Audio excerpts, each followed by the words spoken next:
Thank you. So yeah, I'm Peter. I'll be speaking about Bitcoin and the cryptocurrency Ecosphere. A quick thing is, it's probably bad form to start off with an apology, but I hurt my back last weekend, so I probably won't be as ambulatory up here as some of my my effective range is, about this area. So I probably won't be as dynamic as some of the other people, which is a shame because I had planned to start off this talk with a bunch of dynamic cartwheels and back handsprings, but that's not going to happen now. So I'll have to make sure that my talk is extra interesting. Okay, so there we go. So just a quick overview. We'll talk very briefly about my background, but there's not a lot of time, and it's probably the least important part of this talk. We'll speak about Bitcoin, its origins, and how it works. We'll speak about price and or versus growth, and you'll see what I mean when we get to that. We'll speak about the greater crypto ecosphere. We'll talk about strengths, weaknesses, opportunities, and threats, and finally, some of the implications of the growth of cryptocurrencies. So, wow, it's high speed. So very quickly, my background. I went to West Point. I've done graduate work in finance, economics. I spent 19 years as a trader. I was a chief economist of a firm which actually built cryptocurrencies. I've worked on some large game economies, and I've done a bunch of independent research projects. So let's start off with Bitcoin, okay? Does anybody in here own Bitcoin? Okay, that's interesting. More and more hands every time I do this talk. So essentially, first of all, let's have some disambiguation. Sometimes you'll see Bitcoin with a capital B, sometimes with a lowercase b. And usually, although this can change, typically when Bitcoin has a capital B, they're referring to the coin, okay, or BTC, much as you would see USD or JPY or something like that for a currency. When you see it with a lowercase b, we're often referring to the Bitcoin network, which means nodes, miners, all that sort of thing. So a definition, Bitcoin is an open source, decentralized, peer-to-peer cryptocurrency. So open source, of course, means anyone can look at the code. Decentralized means, of course, it doesn't have a single authoritative point, that it's spread between any number of nodes, that the decision-making is not centrally planned. By peer-to-peer, we mean that agents in the network transact directly. There's no middleman, so to speak. And by cryptocurrency, we mean the following. There's been really 3 waves of innovation since the PC revolution began, roughly in the early 90s, which contemplate private money. The first are digital currencies, and a digital currency tends to be a form of money that's electronic. So you have a dollar, you convert it to something else, and when you're done using it, you convert it back to dollars. That's typically a digital currency. A virtual currency is a currency which doesn't have any equivalent in the real world. There's no physical partner to it. And a cryptocurrency is a special case of the virtual currency, which is essentially a virtual currency that's based on cryptography. So you could say all cryptocurrencies are virtual currencies, not all virtual currencies are cryptocurrencies. And really the cryptocurrency era begins in the fall of 2008 when a mysterious individual named Satoshi Nakamoto posts a paper on an internet website, on a bulletin board called Bitcoin, a peer-to-peer electronic cash system. He began working on it through the internet with a number of other people. Eventually, the first block was printed in January of 2009, and then at some point, Nakamoto disappeared. And there's a lot of speculation as to who he was or what he was, and all that sort of thing. So a question that comes up a lot when I do this talk is, why would somebody try to design a private currency? What can be gained by doing that? And typically the reasons are, one of the sort of time-worn reasons for hacking, because I could. A lot of this innovation was actually done for commercial reasons, where either gaming firms or other firms sought to use these types of currencies to accentuate their commercial activity.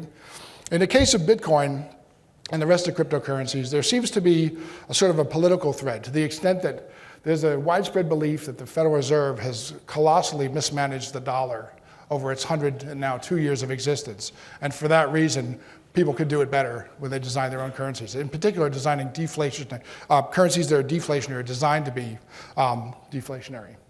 So moving on. So how does it work? Well, very briefly, there are public and private keys which constitute addresses. And if I send someone a Bitcoin, what happens is the records of those transactions, in essence, my initial balance, the amount I sent, and then the change in balance to the person I'm sending it to, it all represents transaction information that gets sent to all the miners in the network.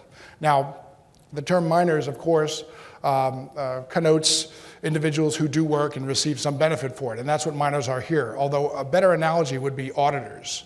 Essentially, what miners do is, okay, so a transaction is done, all the miners on the network receive information about that transaction.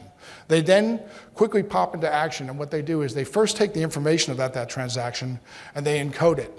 And then they put it through a hashing function called SHA-256. All of this is just technical information. I'm sure many of the cadets here know more about this than I do, actually. But the long story short is it acts like a puzzle. And after all this, eventually one miner, whether because of superior algorithms or because they found the right combination of random numbers, will come up with a winning combination that fits at the end of the previous block. So these transactions together are called blocks. And what happens is when one miner has it, it gets passed around the network to all the miners. The miners then vote on it, and if it gets approved, it gets added to the end of the previous block.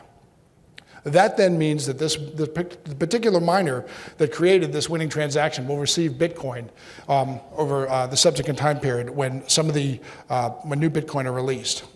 So there's two really interesting things about this.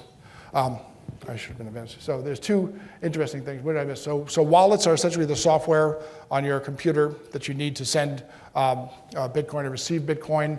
The blockchain is a chain of blocks that are made.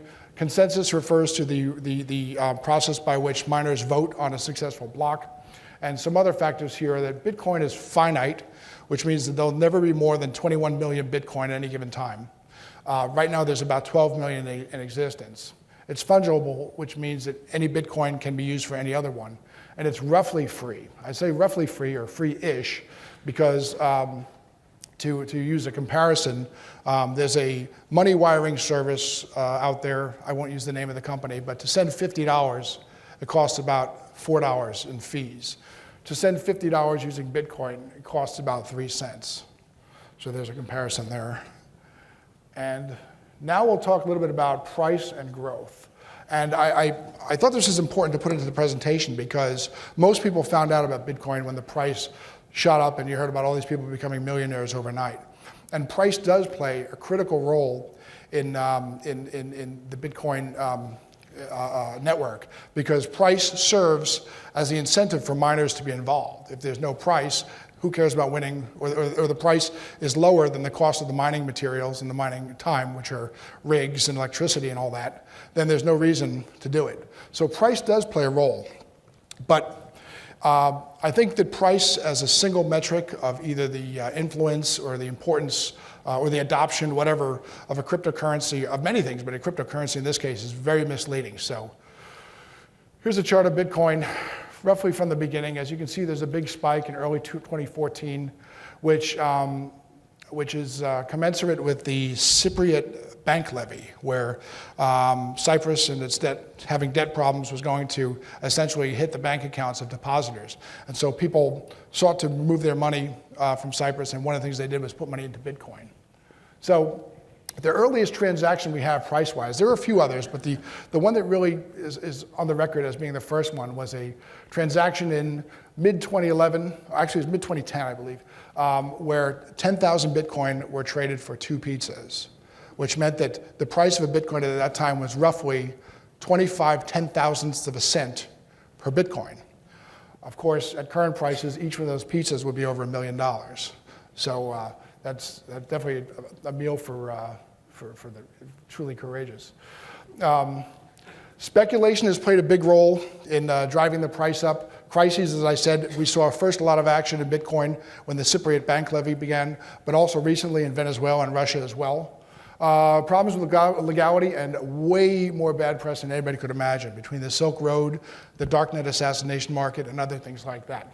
But I still feel that an example of how ridiculous the price rise was in light of other price rise in history is in order. So I invite you to partake in this little reductio ad absurdum argument. So between 1900 and 2000, the Dow Jones Industrial Average rose approximately 1.4 million%. in a century. That's about 36,500 days. Bitcoin has risen, or I should say Bitcoin rose to the point where it hit $1,200, about 2.5 million% in 1,200 days. Now, I'd like you to consider that in light of the fact that over a century, the Dow Jones Industrial Average created trillions, maybe over 100 trillion in capital, hundreds of millions of jobs, and yet at the present time, the number of people who are active daily in Bitcoin is roughly the same as the number of piano tuners there are in the world. So I think that should put that in perspective. Again, I'm not saying the price is not important. I'm just saying the price is really misleading when it comes to determining the value and how useful and the adoption rates of a given cryptocurrency or another crypto asset. So some better growth metrics are the following, and these are some recent numbers. Look at the number of wallets, look at the number of merchants accepting Bitcoin, VC investment, number of VC-backed startups, the hash rate, mentions in the media, which actually this is an interesting one because I'm not sure if a rising number is better or worse. Since the press so far has been so bad, I'm not sure how to take that. This is a much better list of metrics to apply. So broadening now, Bitcoin is really at the center of the universe, the cryptocurrency universe, but there's a lot more out there than just Bitcoin. There are cryptocurrencies and there are also crypto assets, where cryptocurrencies act like money, they act like currency, and crypto assets are more like assets in that they contemplate smart contracts. For example, contracts written into the blockchain. There's a cryptocurrency called Ethereum, which is exactly that, where not only do you have the blockchain, which is packaging together of transactions, but you can actually code, for example, agreements such as escrow and things like that into the smart contract. So you can have an agreement that says, after this amount of time, release these coins to this person or other types of things. And the network votes on compliance or fulfillment of the contract. And Ripple is an exchange protocol. Its goal is to make transactions between currencies easier, more efficient.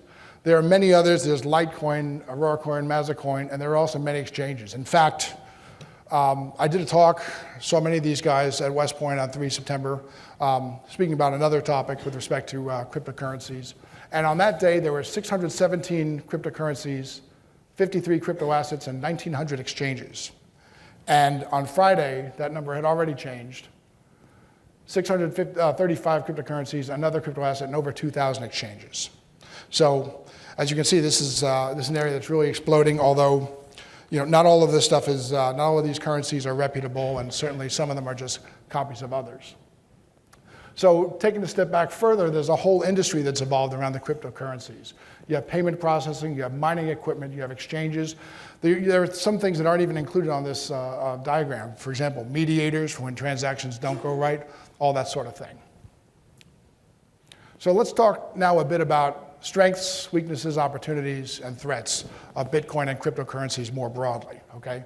So first, yeah, Bitcoin is cryptographically secure. But of course, that doesn't mean it's perfect or absolute. Although, an interesting side note is I spoke with a Princeton professor a couple weeks ago, and he said the risk of Bitcoin being cracked is roughly equivalent mathematically to the risk of an extinction level event in the next 2 seconds.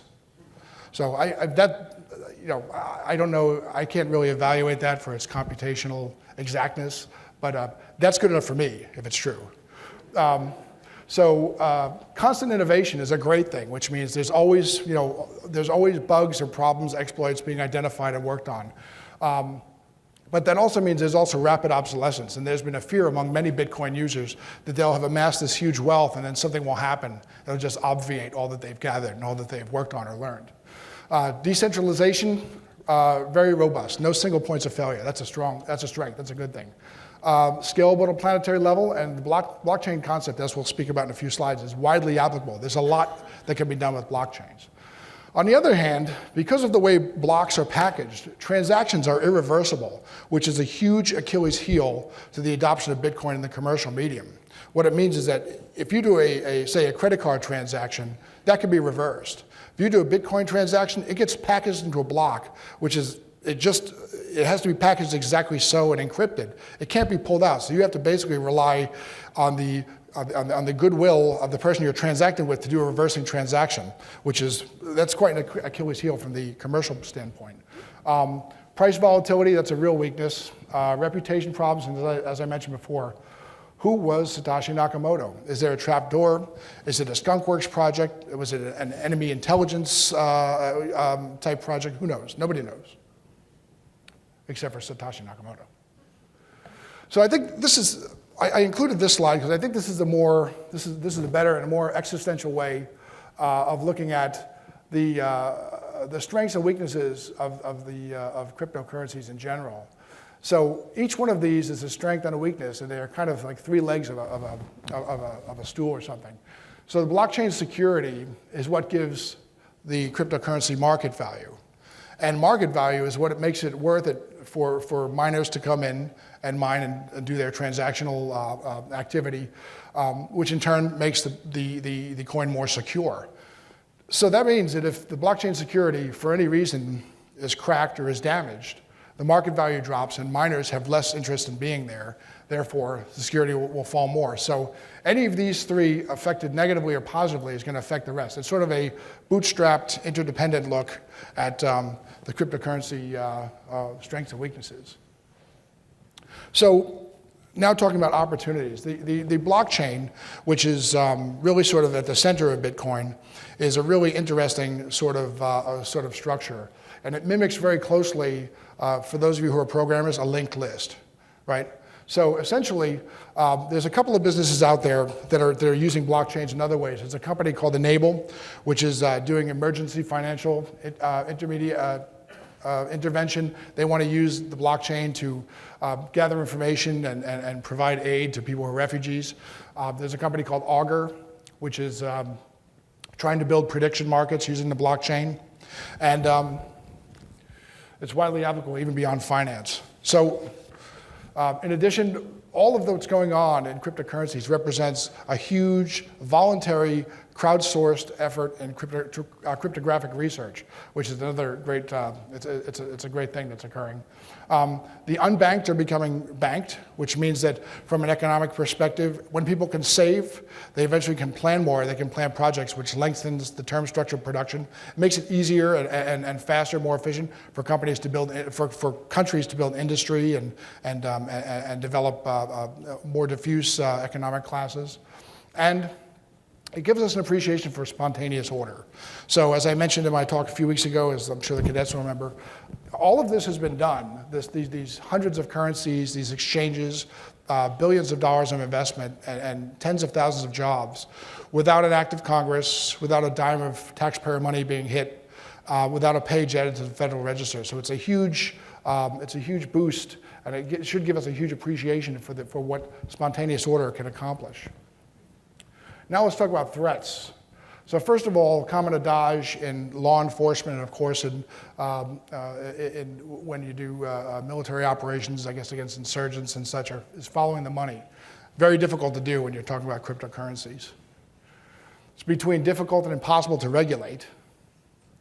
There's a threat that posed by multiple stratified sub-economies. When individuals begin transacting amongst themselves out of the broader economy, they sometimes are keeping data away from those entities, those political government entities that would like to monitor them to determine how an economy is doing. And beyond remittance, which is of course is just the sending of money, one might consider that some of the new cryptocurrencies which have smart contracts could be of particular use to insurgents and to those who might want to harm us, from the perspective that in a given coin they could not only embed, they could not only send money to each other, but they could send instructions.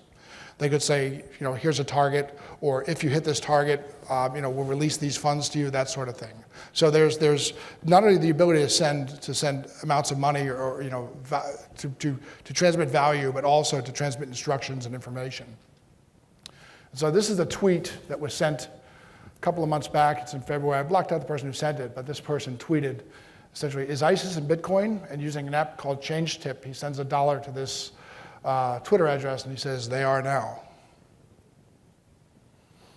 So some of the broad implications, okay? So with cryptocurrencies, where we have ready-made tools for disintermediation and avoidance. If you want to drop out in the sense that you don't You don't want to partake in the economy, if you want to hide information about yourself, the cryptocurrencies are there. They also, I mean, on the other side, they can also keep certain information private that we need kept private, but all of these things depend upon your perspective, and they cut both ways.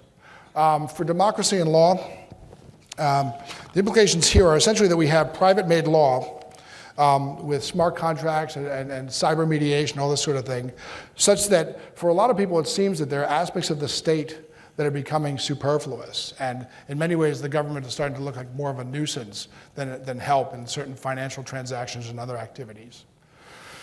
Property contract duality is another implication. That is that when you start transmitting information like this, what happens is you're not just doing transactions, you're essentially, in some cases, assigning rights, which has a lot of commercial implications to it. And finally, one of the implications is that we more and more have the growth of two new sort of views in society. One of the techno-utopians, for whom nothing can be done, everything can be done, nothing requires any sort of outside help, everything can be done with cryptocurrencies. And on the other hand, the flat earthers who think that cryptocurrency and Bitcoin in particular is a Ponzi scheme, and it's just, there's another shoe that has yet to drop. So that concludes my presentation. I'll take any questions you have with the caveat that I'm not a cryptographic expert, I'm an economist.